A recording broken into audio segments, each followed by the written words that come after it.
London was the spiritual home of the dandy. So I really need to look my best. Corsets weren't reserved exclusively for women.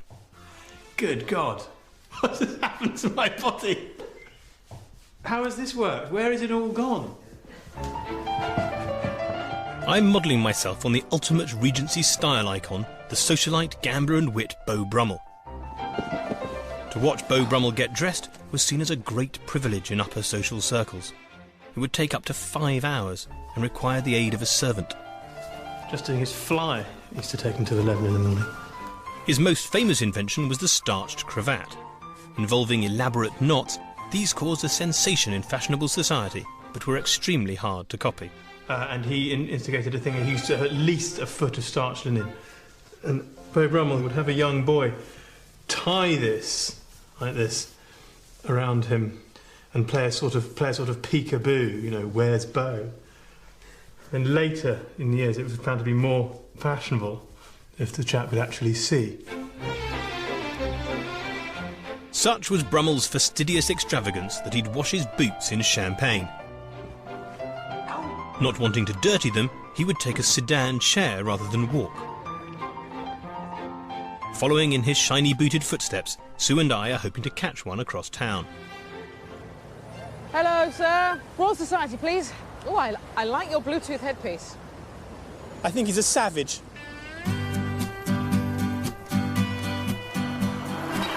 Sedan chairs were incredibly popular.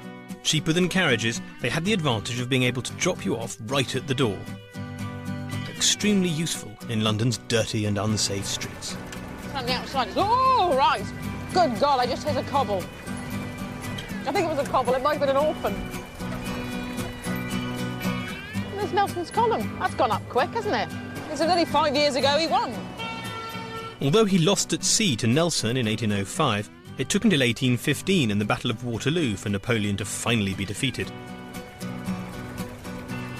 The war with France over, London high society could now enjoy French cuisine without feeling guilty.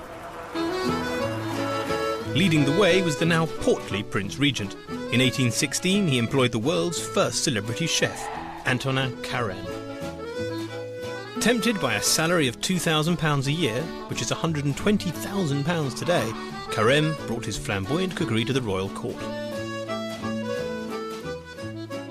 We're having a Carême meal at Carlton House Terrace, where the Prince Regent once had his London residence. Joining us are historians Ian Kelly and Kate Colquhoun, and star of Les Miserables, Pete Saul. Recreating Carême's most famous dishes is chef Michael Weiss from Le Coq d'Argent. Need to finish that champagne sauce as well for the salmon. Dinner. First course, potage de bisque à la régence, pain de volaille, champagne and sherry. Does it only come in thimbles? Carême was obsessed with soup, insisting that every meal start with one. He considered this a democratic gesture, as it allowed each meal to start with a communal act. So this is the shrimp bisque à la régence. It's one of the recipes designed or named after the Prince Regent. Carême did a dedicated whole series of recipes to his employer here in the UK, the Prince Regent. Carême liked to decorate his soups with all sorts of floating bits and pieces. Oh, and that's a good soup. We have shaped white toast and pain de volaille, cubes created from pureed chicken. What? You're delving in with your fork? I know, I'm hoping there might be some cubes. Horrible. I love those cubes. Rough soup trawlerman. It's a sort of chicken cheese. There is no soup. Oh dear, I've gone out the traps, really. You've gone over. I've started to. I've had 3 plates. She doesn't eat for a week. She's so excited we got company. In the kitchen, Michael is putting the finishing touches to the main course. This stuffed boar's head has taken him 3 days to prepare. The skin has been stuffed with a pâté of pork, tongue, brain, bone marrow, pistachios, bacon and truffles. It is then decorated with a coating of fat. For Carême, presentation was everything. I think most people are going to be a wow factor when he comes in, and that's all what Carême was about. It was all about that first impression. It's just fantastic. How? How did he do it? Oh! I like that boar's headgear. Yes. Oh, chef, you're a genius. Second course, queue de sanglier en galantine, attelé à la royale, saumon à la Rothschild, chartreuse, and more champagne. Back end or snout? Oh, feeling a bit snouty. Want a bit of that You snout? fancy a bit of snout? Snout me up. Sue's not as crazy as she seems. The snout was actually seen as a delicacy. Oh, no, I got jelly. I'd have a cheese. Skewers of cockscombs and sweetbreads crown the head. On the tray are jellies spiced with turmeric, cinnamon, honey, red wine and port. I do think it's extraordinary and odd that while this is going on, the absolute height of spending money on food and making it look like theatre, you've also got this hugely widening gap between the rich and the poor in Britain. You've got bad harvests, high taxation, near famine situations for a lot of people. By contrast with his starving subjects, the prince was now 20 stone and had a waist of 50 inches. He was lampooned in the press as the Prince of Wales. Who's going to slice the armadillo? Carême's extravagant cookery was well suited to fat Georgie Porgy. This well-dressed salmon has been poached in champagne. Yeah, that's beautiful. What's this cup? What have we got happening there? It takes 4 bottles of champagne per fish and a pound of truffles. And you kind of think it's just showing off, isn't it? Champagne sauce? That is tasty truffle. How's the champagne sauce? Fabulous, isn't it? Carême had honed his art creating dishes for the likes of Napoleon and Tsar Alexander. His lavish creations were legendary, and they didn't stop with the main courses. Elaborate sculptures of spun sugar were Carême's speciality. This piece has taken so far 10 hours. The whole thing is sugar, there's no cake or anything, which would be quite typical. A talented draftsman and trained pâtissier, Carême reached extraordinary heights of artistry. Called pièces montées, these would stand as centerpieces throughout the meal. Dessert, pièces montées, strawberry soufflé, meringues, marzipan fruit, vol au vent à la Nestle, and why not a splash more champagne?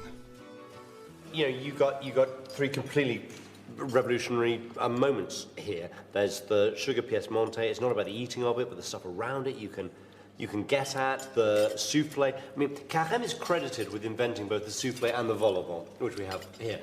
I can't describe to you adequately. Does it feel like a warm bum? Soft, melting give. back.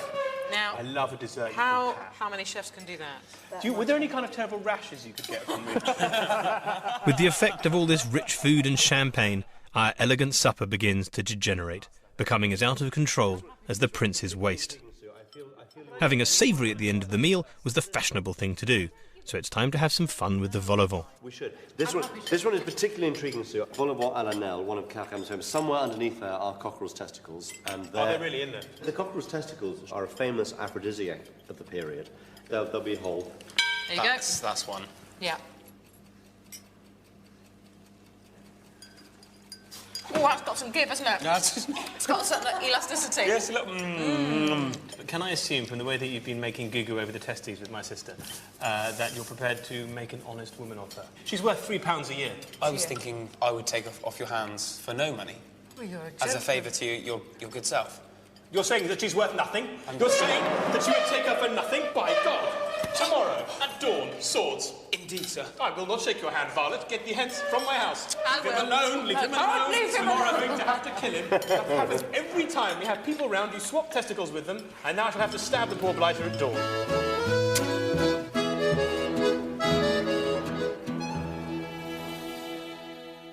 It's very hard. You've got to choose between the dour, grey, hard, indigestible, insomnia-inducing English cuisine or the ludicrous frou-frou ponciness of the French.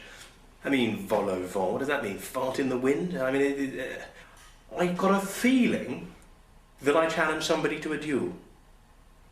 I don't really remember.